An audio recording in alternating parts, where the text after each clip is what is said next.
Hello, and we're finally here after some technical issues. My name is Alistair, and I'm the founder of ADHD Fife. I'm going to take some time just to introduce myself. I'll tell you a little bit about ADHD Fife, and then I'll introduce the team. And afterwards, we'll get on to some topics and answer some questions. So, as I said, my name's Alistair, and I'm the founder of ADHD Fife. We have been going for around about 4 months now, and we set up with the aim to support adults with ADHD. That's individuals aged 16 plus. We've had tremendous progress in such a short period of time. We predominantly help individuals with their negative learned behaviours, the symptoms of ADHD that they want to better manage or find a way to overcome.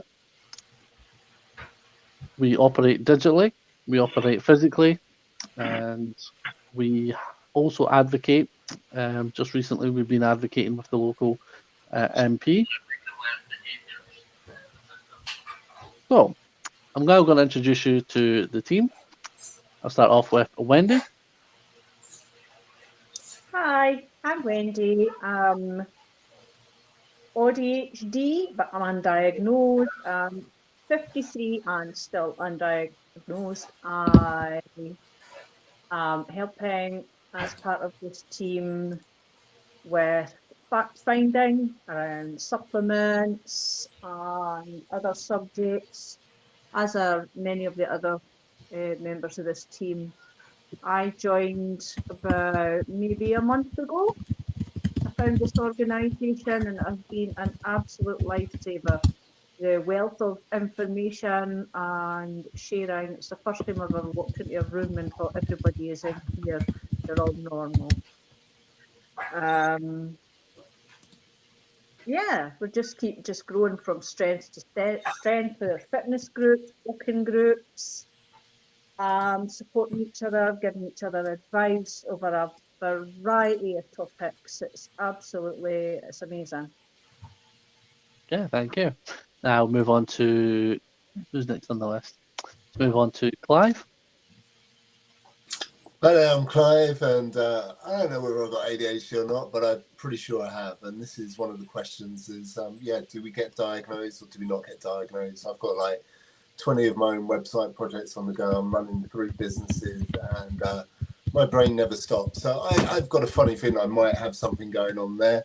But whether it's ADHD, I don't know. But the ADHD Fife group I got involved with probably a month ago. I have no idea. I lose track of time.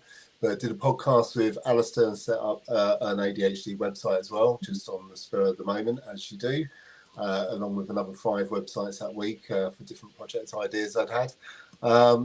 Just bouncing around, doing stuff, trying to make self-help websites and stuff. And very interested in how the community of people can support each other to move forward. And that's something that Alistair's done very well. He's connected a lot of people, very nice people, and they are all very supportive of each other. And I think that's a great thing, whether you're ADHD or not. But yeah, back to whoever else wants to speak. Okay, thanks, Clive. Now move on to Kirsty. Hi, I'm Kirsty. I am diagnosed ADHD. My journey into ADHD actually started from binge eating disorder. So I went into treatment in April last year. The psychologist picked up on the fact that she thought I might be ADHD because there was a link between binge eating disorder and ADHD. So a wee assessment later, I discovered I was a bit neurospicy. Found the group about a month ago, and I just love it. I just love connecting with other people. There's always somebody to ask questions with, or talk to. I just feel at home. I just feel like there's people that understand me. So, thanks. Perfect. Okay, and on to Christine. Hi, I'm Christine. I'm 50-year-old and I was diagnosed at the age of 42 with ADHD. That was when my son, who was 18 at the time, was had been diagnosed just a couple of years before that. I do have another 2 children with ADHD and autism. I am diagnosed ADHD, but not diagnosed autistic, but most likely have autism as well. I have been doing great on like my ADHD medication until recently, and I've been told it's to do with going through perimenopause. So the other thing that I do is I home educate my 2 youngest sons. So any questions or anything that anyone has about like having ADHD yourself and then dealing with things like home education, dealing with menopause, with anything like that, just ask away and I'm eager to help. And like everybody else has said, it is a fantastic group. I'm so glad that I found this group. I saw it in the local paper and decided to join, and I have made friends, and I've even started an exercise class, which I never thought in my life I would ever do. So yeah, it's been really good for me and for my life. Okay, great stuff. Okay, guys, so we're going to talk about a few different topics. Some probably very common topics that you might recognize in yourselves. So I think a very good one to start with is sleep. So how do we all find sleep, ladies and gentlemen? We get a good sleep, bad sleep, what helps us, what doesn't help us? Sleep is really important for ADHD. Although I have ADHD, I also have rejection sensitivity dysphoria, which is emotional dysregulation. And if I don't practice good sleep hygiene, I am a nightmare to even deal with. I just will burn out and I will not function. So it's definitely like something that I have to practice a lot with. I don't know about you guys. Absolutely. My Yeah. sleep has never been like good. And I've tried so many things like over the years to help me with my sleep, but things haven't worked. But I've maybe not given things enough time. I think making sure that you get like some exercise and things and you get fresh air are actually really important, as much as I chose to believe that wasn't the case. And trying to get into a good routine, but again, that's something that people with ADHD do find really difficult. So it's trying to get yourself into that good mindset. So how about drinking and eating? How does that affect our sleep, guys?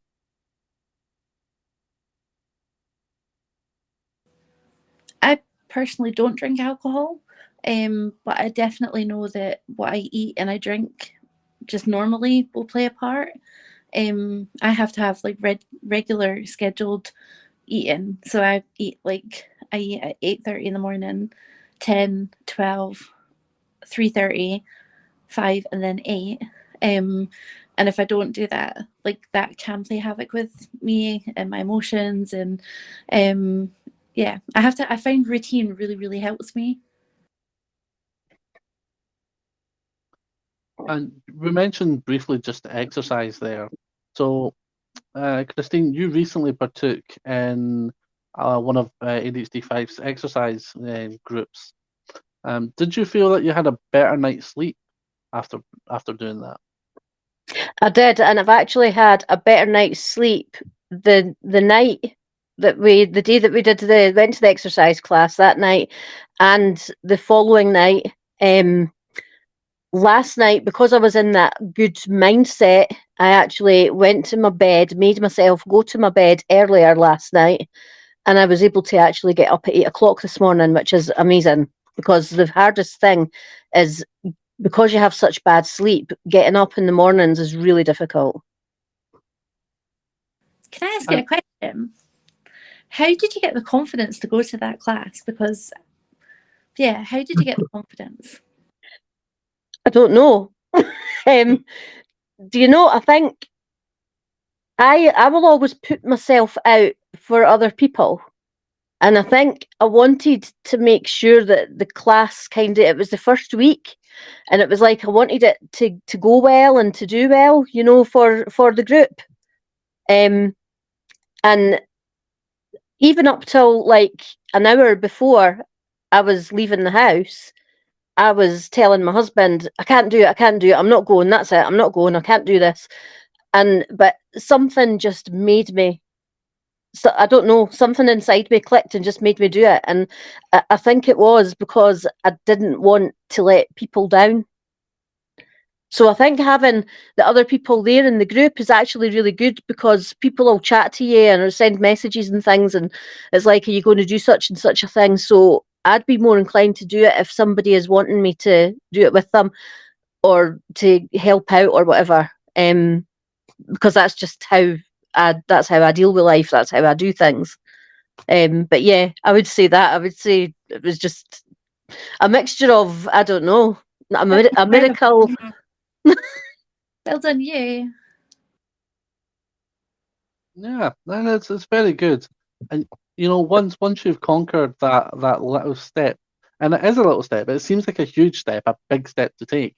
But in reality, once you've lifted that foot and went over that step, you know, you realise, what, that wasn't so difficult in hindsight. But of course, it's getting over that first initial step.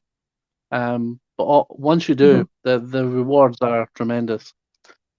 Okay, so moving slightly back onto the sleep topic, what's everyone's experiences with medication and sleep? Do we find medication helps? Do we find it's not so good? I've only ever tried medication once, and it was, I think it's a personal decision as well, like maybe something to talk to with your GP, but I didn't like the taste of, like, it gives you a metallic taste after, and it's not very pleasant.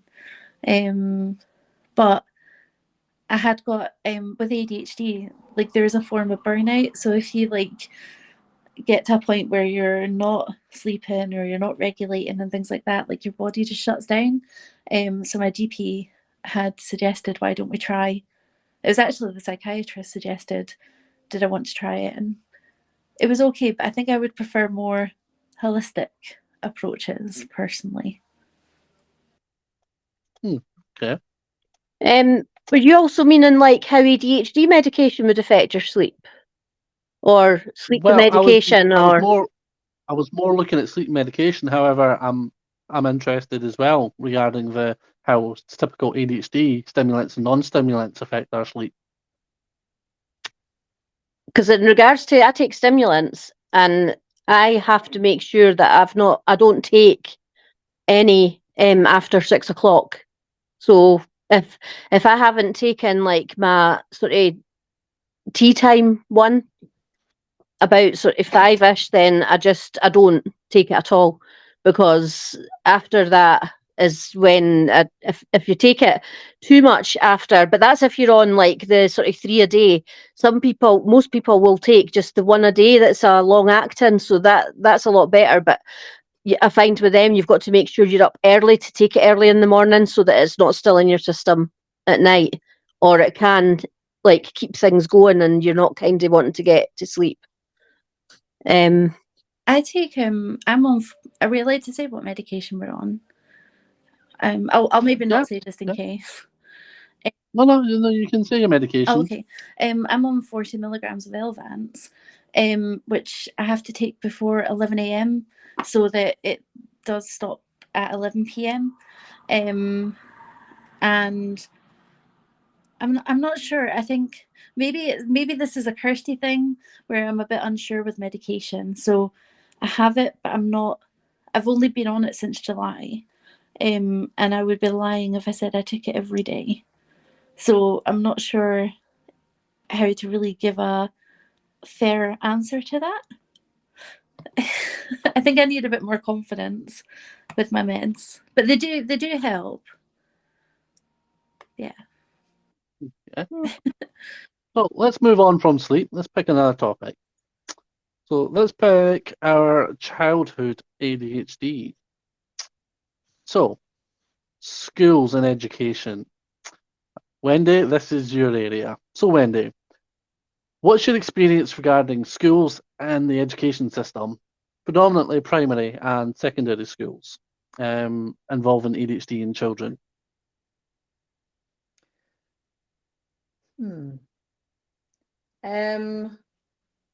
My personal experience as a child was it wasn't even recognised. There was so little known about it. But working in the field of education, I find that over the last decade, there has been big inroads in general recognition from individuals, down to education or the information that's out there, I don't know. Primary schools, it tends to be, because they're not as chaotic, it tends to be more obvious. However, the process of having a child recognised for any sort of neurodivergence is still slightly backwards. You have to approach it very diplomatically if the parents don't recognise it, because they display like them and sometimes they're neurodivergent and don't know, or they're in denial.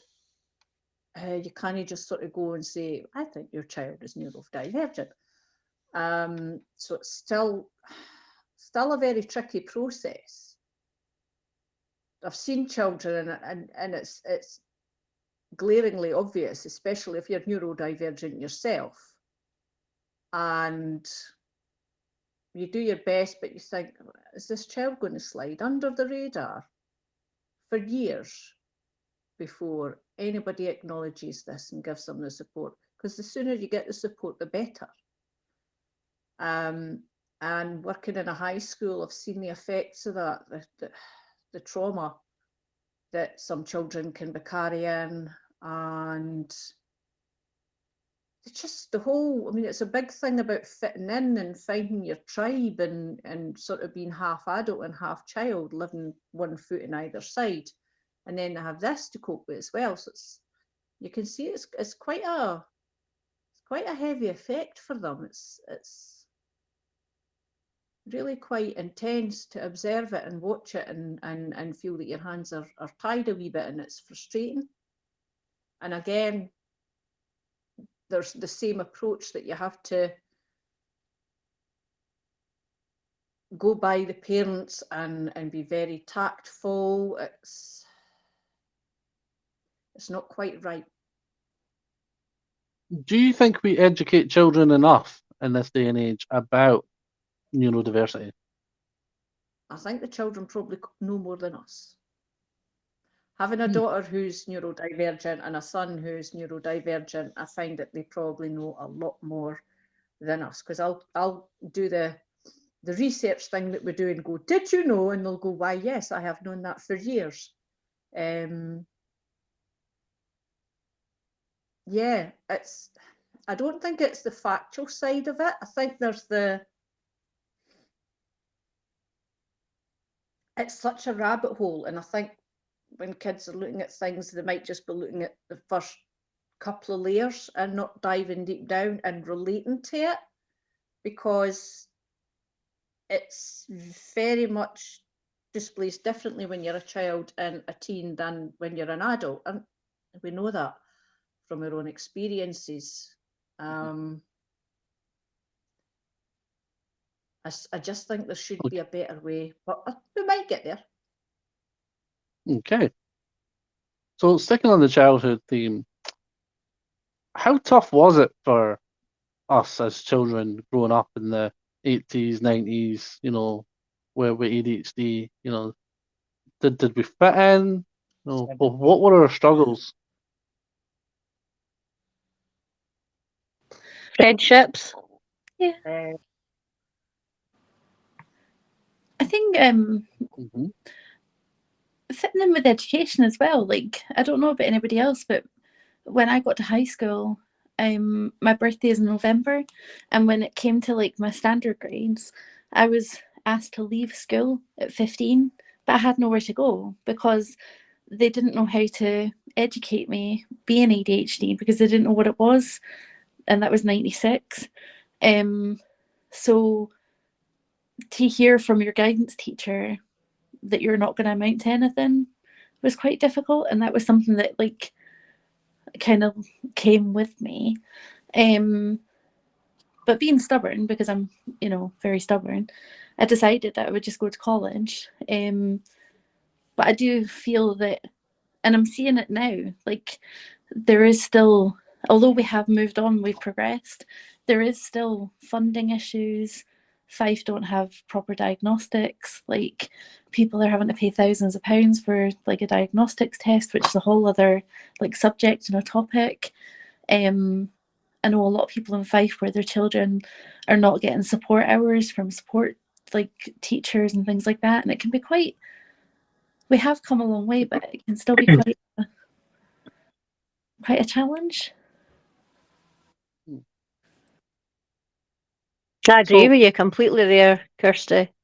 With regards to like the children they don't get the support that they need, especially like when you have like ADHD and things. You could sometimes have learning difficulties and things like that as well, and other times you maybe don't present with the learning difficulties so much, and then it's just expected of you because you're like you're able to like cope with the work or whatever, that you just get on with things. You don't get any support.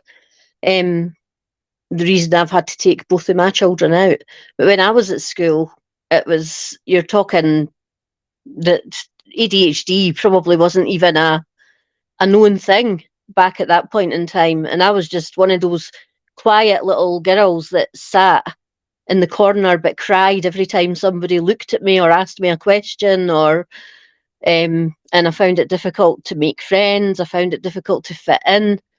I didn't kind of fit in with any particular group, and I was quite immature, so you would get like laughed at and stuff as well. So it was really difficult, but at that point in time, I wouldn't say that's anybody's fault because it wasn't really a recognised thing. I totally agree. It can like really affect your confidence as well, like in that like onto your adulthood. And I would love more than nothing. Like I would love nothing more than to see that cycle to stop. Yeah. There was actually like there was something that had happened, and like we've obviously got like a WhatsApp group, and somebody in the WhatsApp group was having a hard time, and they said, "I wish I was normal." And my gut reaction to that was, "But you are normal." And I found myself getting really upset because, to me, the way that we teach is still the same way that they taught maybe my parents and their parents. Like, but actually, people learn in different creative ways. They might prefer an outdoor environment. They might thrive in like, I don't know, reading or doing things. Like some people like to break things to learn. You know, there's not just one way to learn anymore. Like, and I don't know. I would like to see kids now, like not like as I feel like as an adult with this particular group and finding my tribe, I can celebrate who I am, but it's not a normie, you know. And to hear somebody else say that, it just I really felt for them because I just thought you are normal, you know, like. So, do you think that this desire to be normal is a hindrance in the progression in one's condition? Do you think that perhaps there needs to be a bit more of an acceptance? Like, yeah, okay, I've got ADHD, this is who I am. I'm never going to lose ADHD, so I need to get to grips with it and come to terms with certain things.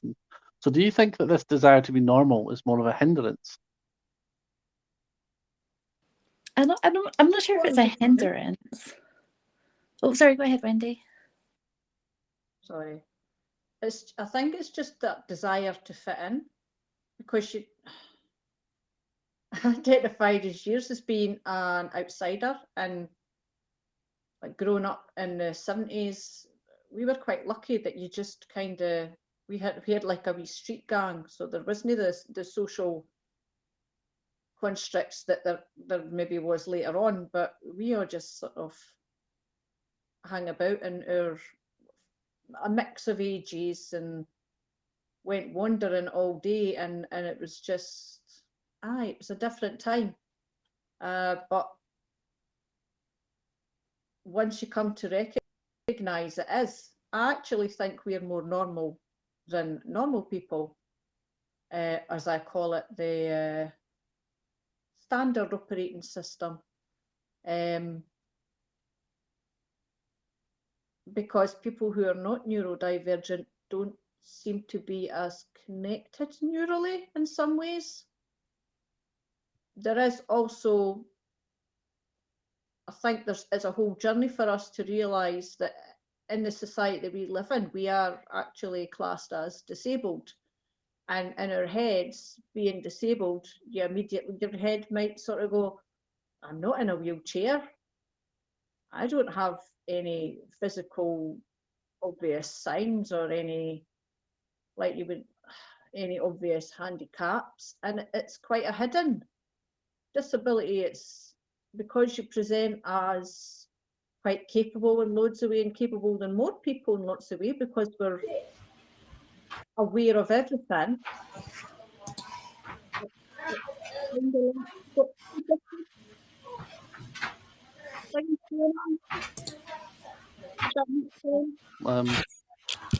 Okay, so Clive, the question of diagnosis versus undiagnosis.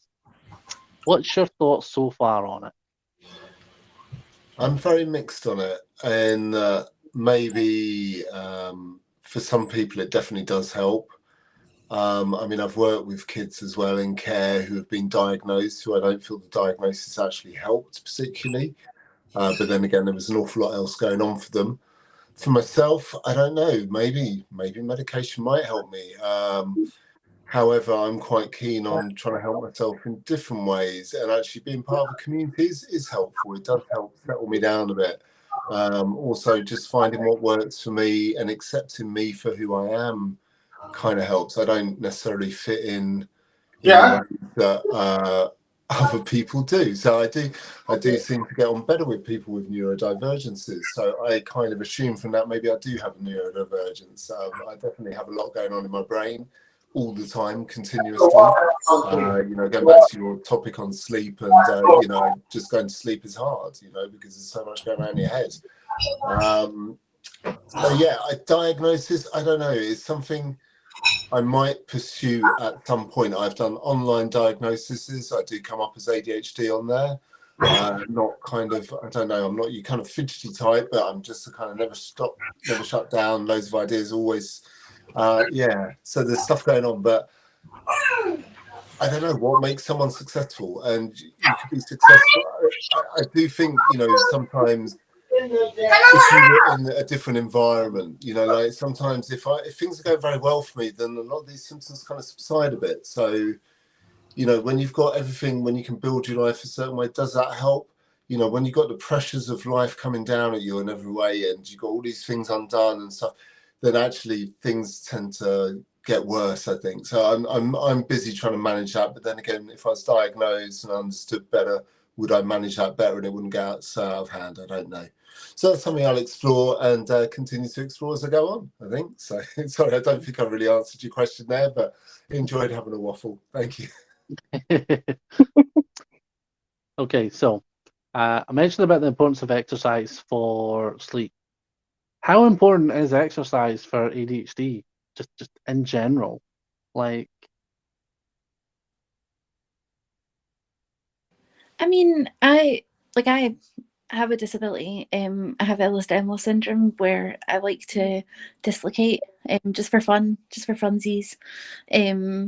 But I have been talking quite a bit, and I was like, when Clive was speaking there, I was wondering if he was one of the ones that do the outdoor swimming and the ice baths. I can't remember. Yeah, I do the outdoor swimming, the ice baths, and I do run as well. I mean, I'll go out and I'll run 20 miles or 15 miles or 7 miles, and I haven't done that for a while, but it definitely helped when I was on a regular basis. And again, people talking earlier about doing things regularly, getting into the habit. I used to get up every morning and go on Clubhouse at 6 a.m. and join in discussions there about coaching and stuff. That really helps. I actually did that again for the first time today in like a year probably, and actually it felt really good. So again, just knowing yourself enough to know what works. But physical exercise definitely works for me, and I need to get back to it. And again, once I fall out the habit, it's kind of hard. But when I'm on it, I'll go out 2-3 times a week and go cold water swimming and stuff. Cold water swimming, do it with a group. Find a group again. Do it safely. Because it can be dangerous if you go out by yourself, and go take it slowly, but it's a great thing to do. I definitely recommend it to anyone. Obviously under doctor's orders, make sure your heart's all good and stuff, but go in slow and go with a group of people you know. Is there any particular exercises that anyone thinks are particularly good for ADHDers? Walking. I mean, walking. You guys do a walk, don't you? Like, is it at the weekend on a Sunday? Well, we're supposed to go for one. I went for one at the weekend to Green or Kirkcaldy, and it was quite sedate. It was more really interesting. It was a blend of a geology talk, a wee bit of foraging talk, a wee bit of history. I prefer to walk solo sometimes. It's very good for anxiety and stress. You just walk it off.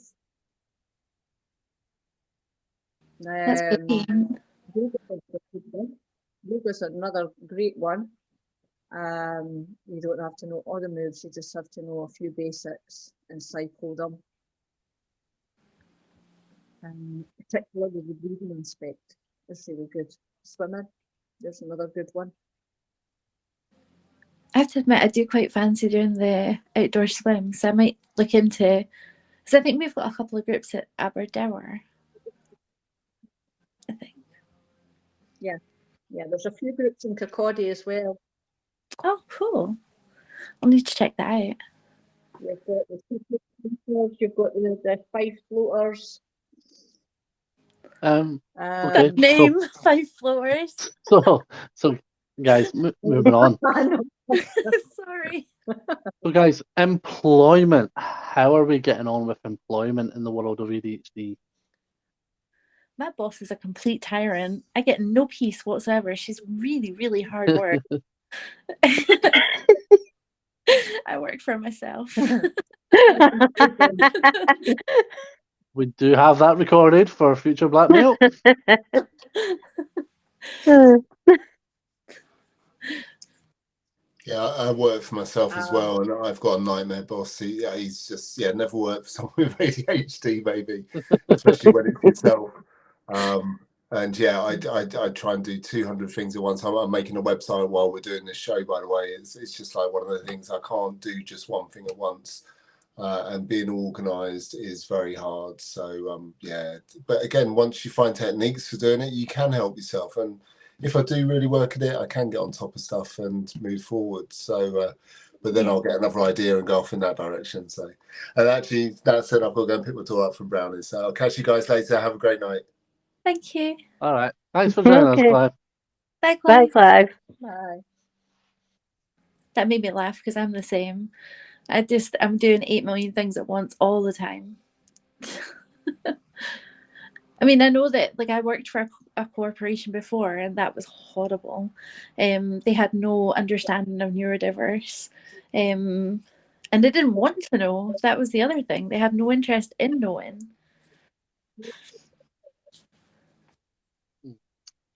So do we think that employers are reasonable with us?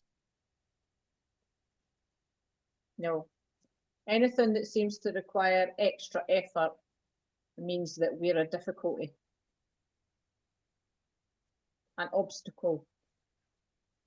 It's actually a shame because it's like that, you see the slogan, it's okay to talk, or mental health day once a year, but actually this is every day.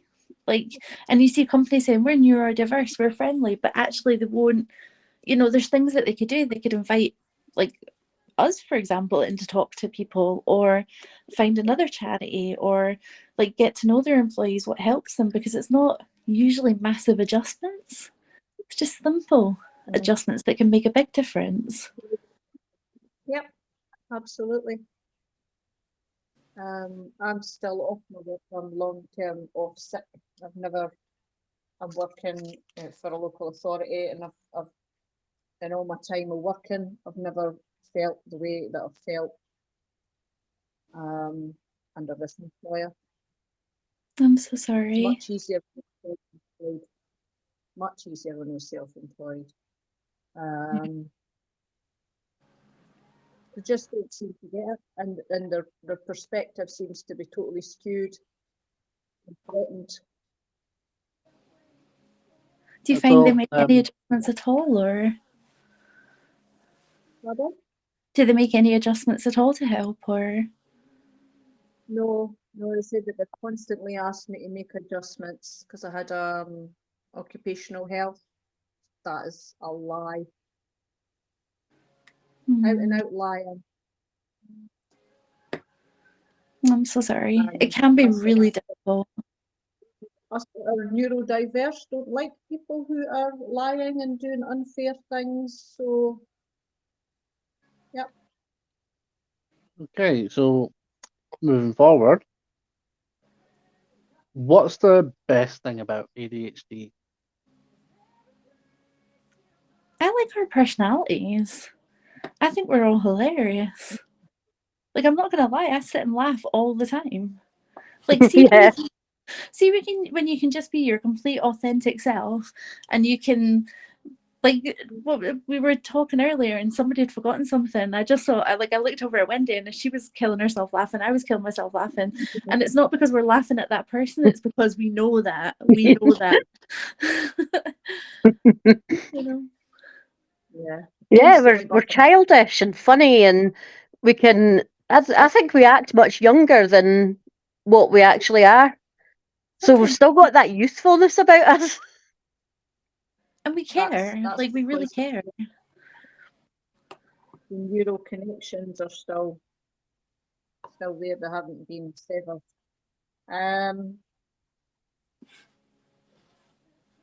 I think our ability to really step into the game in a crisis, it's like when someone presses the button in a car. Yeah, definitely. Right, let's get on that. Where's my team? So I'm going to ask each of you, if you could pick one thing, that a bit of advice that you would give to ADHDers across the country, what would that advice be? Start with yourself, Wendy.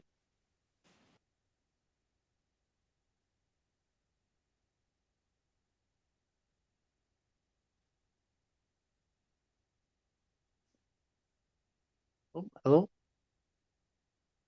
That's a tricky one. Okay. One bit of advice to any ADHDer, Kirsty. I would say take each day as it comes. Be gentle with yourself and be compassionate with yourself. You don't have to do everything at once, although your brain thinks that you do, you don't.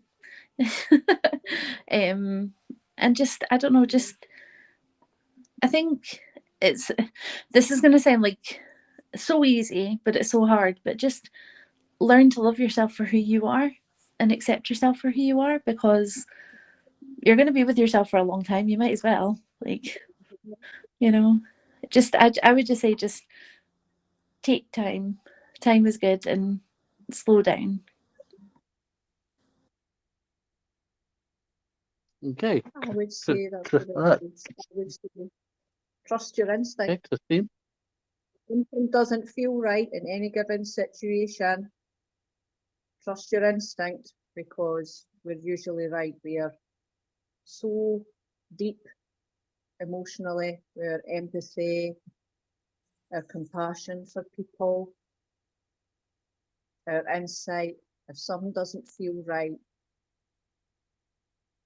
trust it. Okay. Christine, one bit of advice for ADHDers. Oh, geez. Kirsty said all the things that were in my head. Now I have to try and think of something different. Everything that Kirsty said, and what Wendy said, but I would say believe in yourself. Have confidence and faith and belief in yourself, because that's something that can be really quite knocked down in people with ADHD. And so I think they need to have belief in themselves and confidence. I really like that. I like that. And I like what Wendy said as well, because like it took me a long time to trust my instinct, and I think because I can be super sensitive and super aware, like I don't want to always believe that something that I'm thinking might not be the right thing, but actually your gut is the best instinct that you have, and it's never Mhm. failed me so far. I'm also a big advocate, but I don't know if I'm allowed to say it or not. I'm a big advocate for fighting for yourself to get yourself diagnosed.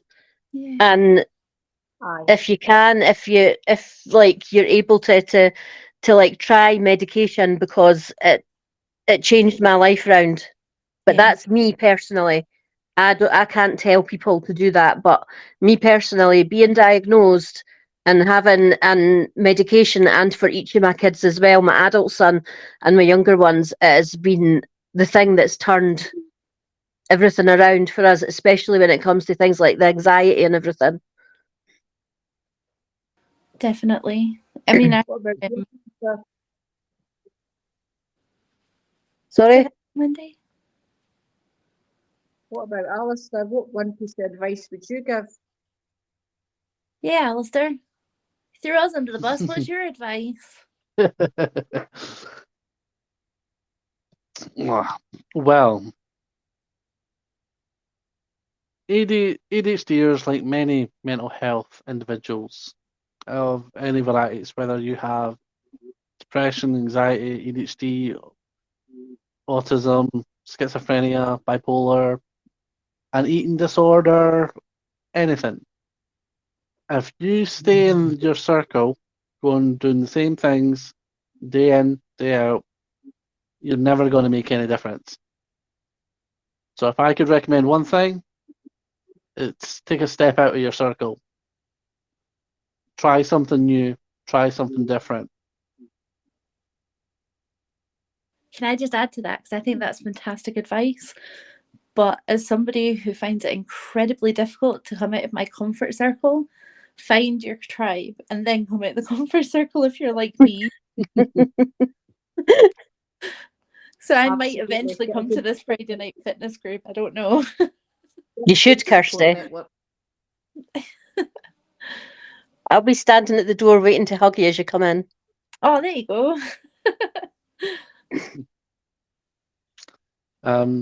So once you take that step outside your circle, outside your comfort zone, that's when everything starts falling into place. You know, you start getting that dopamine hit, you start getting the adrenaline, you start getting the excitement, you feel happy, and once you start, once you remember that happy feeling, you want it again. You'll physically crave it again, and so you want to do the same thing again and again and again. Um, and yes, with ADHD, it's very easy for us to fall back into this negative thought process, the single line track thinking. But you made a very good point, Kirsty, about when you find the group of people to work with, to talk to, because you can bounce off. One of the best ways to get rid of negativity is to surround yourself with positivity. If you have a lot of negative influences around you, it's not going to do you any favors. If you're an alcoholic and you've got empty beer bottles lying around and you're trying to go through a recovery, it makes sense to get rid of the empty beer bottles. If you have an eating disorder where you binge on junk food, to have junk food in the house, a lot is not going to do you any favors. And the list keeps going on. Any small step that you can make towards your goal is a massive, massive step, really. I suppose that's why, Small steps. I suppose that's why the support groups are so vital, you know, because that helps you take that first step forward. And especially, like, I don't want to be down on our services because that's like a whole other like conversation, but there are a lot of people that can't afford a diagnosis right now, like a lot of people that can't afford private medication right now.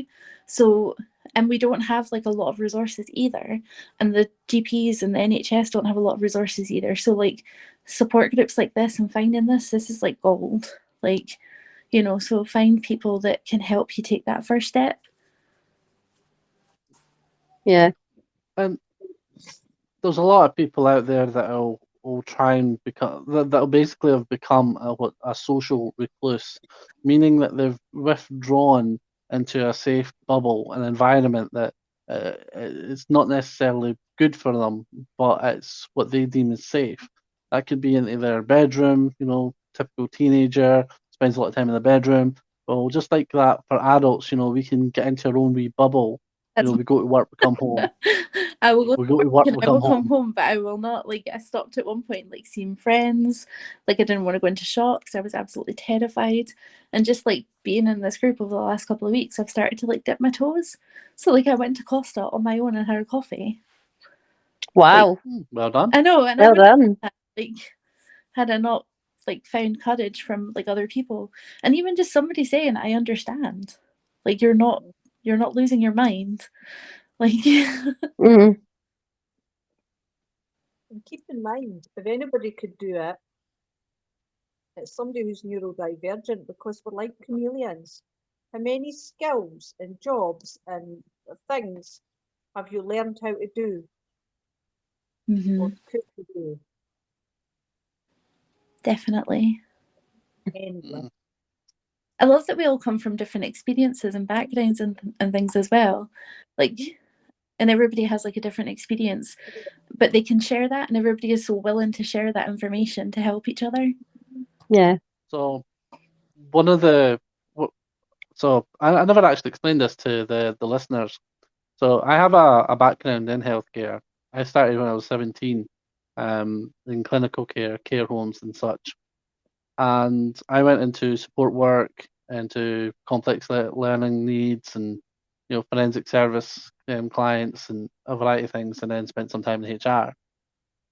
And when I was making this group, I spent a lot of time looking at all the traditional methods that are used today, and I thought the biggest problem is that ADHD is directed by those who don't have it. And there's too many people who think they know the answer, when actual reality is we need ADHDers to tell people, what their answers are, so that collectively we can come up with multiple answers. The research in ADHD is still very, very, very young. There isn't a lot of, support out there research wise. There's a lot of papers, a lot of studies people have done, but there's not a lot of hardcore research. So when making this group, I decided that one of the key principles was going to be the peer-to-peer support. It was going to be based on a holistic approach, and it was going to be used, individuals would share their experiences and their positives and their negatives, and everyone would complement each other and contribute to the overall goals of each other. And as we can see, in just shy of 4 months, we have went up to over 600 members, based on this one process, which is working really well. It's a very unique process because it self-oils, meaning that individuals who come in that need help get help, and individuals that don't need help help. So it's a two-system feed, which is great. And and as you guys know, the whole system that's been created here, which I think a lot of other organisations in the country could copy and emulate, is that you don't need money to create a working solution. As I've evidenced, this entire thing does not cost. We have 600 members who are supporting each other daily, weekly, physical support sessions, and it does not cost a penny. And I think, I think there could be many organisations out there who could start up and do something. What made you like want this. to start it, Alistair? What made you start it? So I was diagnosed with ADHD at the age of 6. I was the standard typical ADHD child, given Ritalin, taking that multiple times a day. Eventually moved on to Concerta. Typical bad child at school syndrome, doesn't pay attention, all the rest of it. Moving into high school, I didn't get any support. I got a scribe for my exams to help me write, but that was about it. Into the teen years, into my first employment, no support other than just that medication. I had the medication up until about 24, and I'm still on medication now. But I've struggled with various aspects most of my life with ADHD, from finances, being in debt. I was in debt from the age of 16 to about 25, living basically for 1 week off a paycheck, very extravagantly, because the money's come in, impulsively spending and things like that. And then I would basically try and survive for the next 3 weeks until I got paid again. And I did that for, basically from 16 to about 25 years old. I moved from job to job, and I kind of just come to the terms where I'd had enough of struggling. And that's where the thought about this group came in. Now, the group originally started from a pilot scheme called Sparks. There was multiple members in there, and it fell short of what everyone thought it was going to be. Now, the leader, the occupational therapist, was running it, and it was just a generic information session.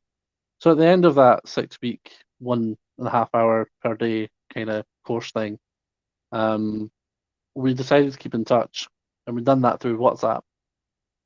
And as we were staying in touch and doing stuff, I decided that, this could be a lot bigger. And I began writing up policies and setting out frameworks that we could abide by, creating up my business plan, coming up with all these different projects and setting them out, organizing them. And I basically had stemmed off a hyper focus. It was something that really appealed to me, and it worked really, really well. So in 2 weeks, we had the website, we had the Facebook, we had about 21 policies and procedures. We had everything set up within 2 weeks, and it was literally coming up for the Christmas period. So we didn't get any members over between Christmas and New Year, but I advertised heavily, and come January, we had hundreds of members. We had hundreds. And we're now looking anywhere between 5 to 10 new people per day arriving on our group. And I think what's really good and inspiring is that seeing the benefit everyone's getting from this group. It makes such a difference to myself. Obviously, having worked in healthcare for a long time, I enjoy helping individuals. So to be able to help people en masse like this is heavily rewarding. It's certainly the encouragement that keeps me going and keeps pushing and developing it. Okay, now that I've had my rant, someone else's turn. I think that's brilliant. Popped onto the NeuroRadio website, and there is people chatting, but we can't see the chat. So there's people chatting, not really anybody asking questions, more people agreeing with subjects talked about, but unfortunately we can't see the chat. Oh, respond to questions. But if they joined ADHD Fife on Facebook, joined our groups on WhatsApp, then would happily any of us would answer your questions there. The rest of the team. you chat. There's quite a few there. Do you think we should read them quickly? We could do. Do you want me to read them? What's the questions? Where are they? Sorry. It's Because I've more signed people. out. Okay, so like there's ZOZOH said, I agree with the holistic approach to burnout too, and I have AUDHD, which is like autism and ADHD, isn't it? Body. And then you've got Ricky Cunningham 101 says, Yeah. holistic is a good approach for stimulants. I take mine at 7 a.m. and 1 p.m. and I leave 9 hours to buffer period to stop the issues with sleep. That's a good idea. He also says, take melatonin and some other sleep meds for it and on 70 milligrams of Elvance. And then ZOZOH says, non-existent for female children in the 2000s. That's actually like quite a big topic, that, because there is some belief that, or maybe it's factual, I'm not sure, but a lot of the diagnostic stuff for ADHD was on young male boys, which is why people think adult females mask really well. Natalie says, school haven't been great at all with support. As they state, kid is doing okay at school when they aren't, the sad thing. Oh, Natalie. Ricky Cunningham, there's only a couple more. Ricky Cunningham says, I love education but hated school, no support, refusal to acknowledge statements, and EHCP. What's EHCP? That's it's, I can't remember what it stands for. Education Healthcare Plan. Oh, okay. Took an absolute. So it's like a plan for the child to basically, because their needs have to be met, their individual needs. But these meetings, a lot of the time when they have these things that it's all about, you're told you'll get this, that, and the next thing, but they end up not. Oh, Ricky and says it's because there's no resources, there's no people. Ricky says it's took an absolute battle and had a lot of gaslighting. And Natalie agreed with Wendy and said, I wish that school could see that. Natalie says, I didn't ever feel like I fitted in anywhere. Was classed as naughty, the ringleader. I had that too from a teacher, as I couldn't sit still and concentrate. And Ricky says, I worked for a corporation, setting up a neurodiversity committee and ensuring everybody has neurodiverse training across all areas and specialty, specifically AUDHD. Sorry, I'm dyslexic as well. And Ricky's just said 11 seconds ago, hi Ricky. True, the diagnostics material for autism and ADHD was built for young males, not one diagnostic material took into account of young females. And that's a lot more material with Asperger's and can't remember the name of the comedian. There's a lot more about ADHD and autistic females, a lot more coming out now. I know I was speaking to a psychologist on Friday. Okay. And the psychologist said to me that a lot of females in particular that are like later on in life that get diagnosed is on the back of their own children getting diagnosed. Yeah. That kind of made sense to me as well. I've noticed that just for this group alone. A lot of people that have joined our group have said, when we initially started, everyone was putting up their entry stories. Hi, my name is such and such, this is my story. And so many of them had just gotten their kids diagnosed, or they've been highlighted as potentially ADHD. and so they then started recognizing the symptoms in themselves. So yeah, Mhm. I've seen that Yeah. happen. How cool would it be to like see everybody's stories or have like a reel of like everybody's stories? So ADHD Fife do have one. It's called the World Story Project. Ooh. It's not quite finished yet, but it's currently got 37 different stories in it. How do we access this? It's not yet done. It will be getting hopefully published. Did you see my ADHD there? I'm like, come on, how do I do it? Come I want it now. So on, now. it will hopefully be getting published officially, and it will be basically in a book format or audiobook Oh wow, for individuals to access. that's incredible. Mm. All the That's stuff fab. you're doing is like amazing. Yeah. It just reminded me I've got to do a video.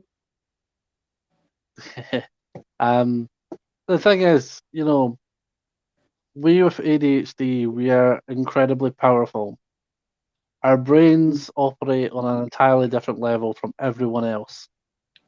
We can pull a plan, an idea apart and reassemble it in a completely different way every time. We get stuff done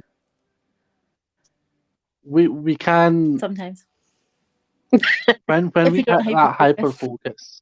We focus. see, look, Yeah, when we hit that hyper focus, there's very little that that stops us obstacle wise. And I think trying to let people see that hyper focus and say, look, we are incredibly valuable to employers, to friends, to family. Say, look, when we're in this mode, this area, encourage it, promote it. See the amount of I think that's the amount of creativity like that comes from people with ADHD is it just blows my mind. Like people doing incredible things, and it just goes under the radar. Corporations could be like taking that and turning it into a massive positive. no. I mean, even when we think, oh, I'm not getting this, I don't know about you guys, but how many times have you went, right, I've got that bit of that puzzle, that bit of that puzzle, that bit, and you go to sleep and suddenly the last bit seems to slot into place and you go, I see it now. Yep. Yeah. Well, what's interesting is our ADHD brains seem to operate constantly, even when we're not in that mode. So it's almost like, yeah, the ADHD is still going on in the background, but we're now focusing on something else. Yeah. So, like you're saying, we can still think. It's almost like we've got two brains, and I know we've got two hemispheres in our brains, but the ability to focus on multiple projects simultaneously or tasks, and still deal with something here in the moment. I'm just having a quick look at the chat. Oh, we've got a couple of comments. Yeah, did you see Meg? So hi Meg. Meg's just asked, what is the weirdest or the most random hyper focus? I'm not sure You wouldn't want to answer that, would you? Well, who wants to be brave enough to answer this? Okay, I'll start it off. Let's see, weirdest hyper focus. I was curious as to see how many grains of rice was in a 1 kilogram bag of rice. Do you know what? So I sat and counted them. I'm laughing because my one is I got focused on, like, you know how you get all your seasonings. I wanted them to all align like in my cupboard, and I was so focused on it. It lasted like 3 days, and I need all my books to like match. I need my CDs to be in the right covers. There needs to be a pattern. I think the deepest one might have been desirology, which What? Desirology, it's makeup on deceased people. Oh, that's I a whole wanted to other used to want to do that. And my mum, because I used to be a face painter, I used to be a professional face painter. When my mum passed away, I wanted to do her makeup because she couldn't have been buried with the eyebrows. So I did her makeup and the guy who had Fishers had asked if I wanted to do it because he was quite chuffed that it didn't look like clown makeup, because makeup is made because they'd use like I think it was Meron or something, stage makeup. But makeup's used to work with the temperature of skin because it's quite fluid. Oh, So it's designed specifically to work with a fluctuating sort of so that it's a lot more technical in that. So, and then I went down the rabbit hole of finding that they didn't really have that in this country. It's a very big in America. They didn't have it in this country. So so then nobody in Scotland cares about their eyebrows. I looked at period courses, but they seemed to think that was weird. But I wanted I to think do it. that's really lovely. Like, But that's why? such a nice thing that you could like do for your mum, though. I Because also looked really, really ill before it, and then she was like, because I knew our colours because we were the same colours. I Oh, for those that want to know, it was 53,000 odds grains of rice. Was it? oh, that's hilarious. Meg says I that can't hers. remember the odds, Meg says but that I hers do remember are. it was 53. Meg is telling us that her hyper focus was pineapples. I had pineapple decor in my room, wallpaper, bed sheets, ornaments, rugs, and I had my room like this for 2 years. Meg, Mine was butterflies. Butterflies. You know when they had those mirrored butterfly things that they were in vogue, and then you had black ones. My house had butterflies all over the place. I had the stars on my ceiling, like the glow in the dark stars. Yeah. Still get them. That's so funny. Yeah. Funny. Okay, funniest ADHD moment. Meg's allergic to pineapples.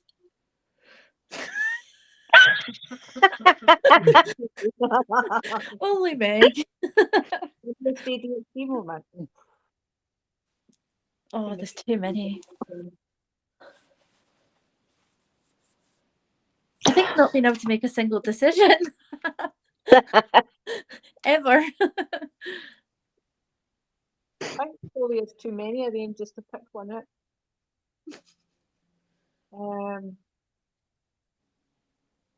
I don't know. Because we're kind of just off the cuff with things sometimes. Funniest ADHD one.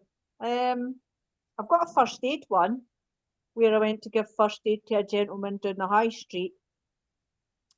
He'd stepped out his car, and that should have been my first. Should have told me that he was disabled of some sort, because it was parked in the high street, and a cyclist had knocked him over. Oh dear. So it was giving him sort of like getting him comfortable, and there's other people there getting cushions and etc. So I was trying to put him in the recovery position, and I asked him for his other arm, but he only had one.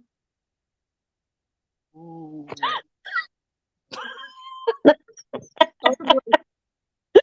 Was I allowed to laugh there? To the paramedics, it's only got one arm. I was like horrified. My face must have just went. It's okay, folks. The gentleman in question was not armed.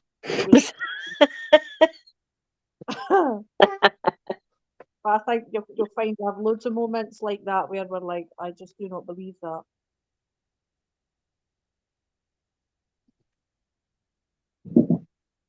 Anybody else? Okay. Every day there's ADHD moments that are just like ridiculous. Ricky says, funniest ADHD moments. Was supposed to get a train to Birmingham. Ended up in Inverness because I wasn't focusing on the platforms. Inverness is nicer, eh? Can you imagine that? Walk off the train. Why is everyone speaking Scottish? That's a good one. What tipped you off, Ricky, that you were in Scotland? Oh, the Celts. Did you see a wild haggis?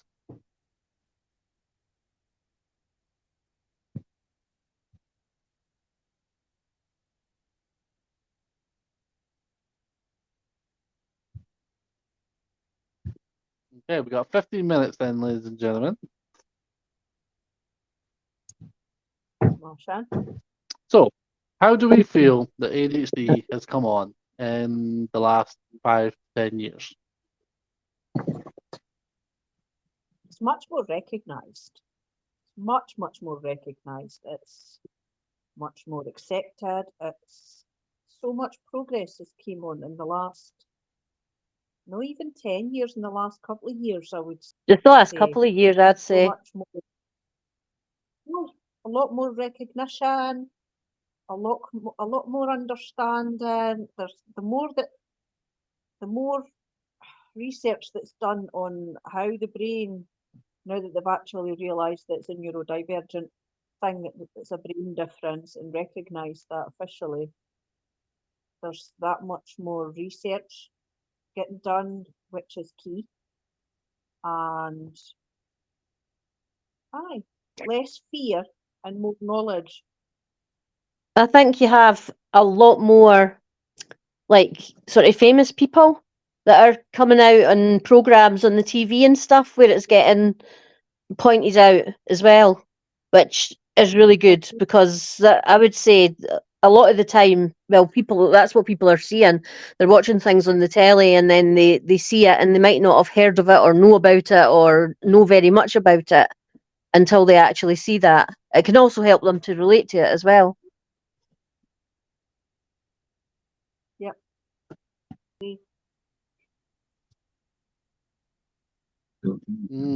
So Meg says, a lot of progress, however, I feel we need to contact the stigma that ADHD is more than not being able to focus and being hyper. It impacts us every day in so many different categories. I would totally agree with Meg on that one. Yeah. I feel like, if I'm going to speak to my friends and family and things, and I say, oh, my ADHD is playing up, I do sometimes feel like they think, oh, well, that happens to everyone, and I can kind of get that. There is things that we with ADHD might think is ADHD, but actually, that's everybody. And I think is that not what they call the imposter syndrome or something? Yeah. Yeah, Yeah. where we don't necessarily know what is ADHD and what isn't ADHD because this is what we've always known. Yeah. So I think there is a huge stigma still around ADHD, and I think employers need to step up and do a lot more. I think employers can do a lot more, and I don't think it would actually even cost employers very much, if anything. It probably wouldn't. All they've got to do is make accommodations for people.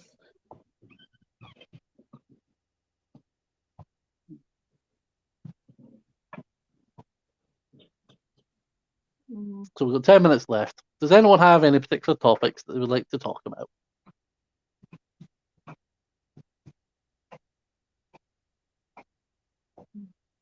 Are you asking people, outside people? Anyone? Is anyone Kirsty had a power cut. Oh dear. Yeah, I'm just about running out of charge. Yeah, I have to go. I've got 5% and I'm roaming about looking for a charger. Okay. Well, I think then I'll round up then by maybe offering the chance to individuals to pop onto our website. So our website is www.adhdfife.co.uk. Not only do we have information about our local group, but we also have a lot of helpful information for ADHDers. All the information that's on there was written by ADHDers.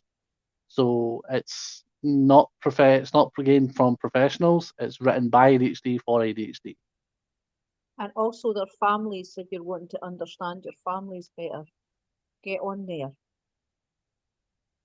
Yeah, I think that's important, that people's family members as well try and find out as much about it, because that's where I think sometimes you can have a lack of understanding. Absolutely. And we had a lady who came to the group on behalf of her son because she wanted to, and she was beating herself up tremendously, not realising what a big step that was in supporting him. She wanted to learn as much as possible, and just so brave here.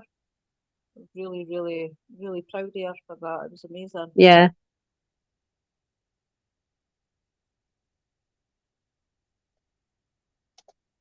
Well, my phone is actually just about to go. I'm really sorry. So, That's all right. We've actually only got 3 minutes left. My right, clock's fast. but it's So like sorry. going to go in a second. So I'm just going to say goodbye and thank you for this opportunity to be able to talk about ADHD and to help people out there and to get it noticed. No problem. Thank you for coming on. Okay, thank you. Bye. Bye. Right. Okay, and I think Do you know how this is recorded? Is it going to be? Are we going to be able to share a link from this recording to the? Wendy, we're still on live. So yeah, we'll get a copy of this. Amazing. Okay. Well, guys, thank you very much for listening in. I'll say goodbye, and hopefully we might be on again and see you then. Thanks, guys. Bye, guys.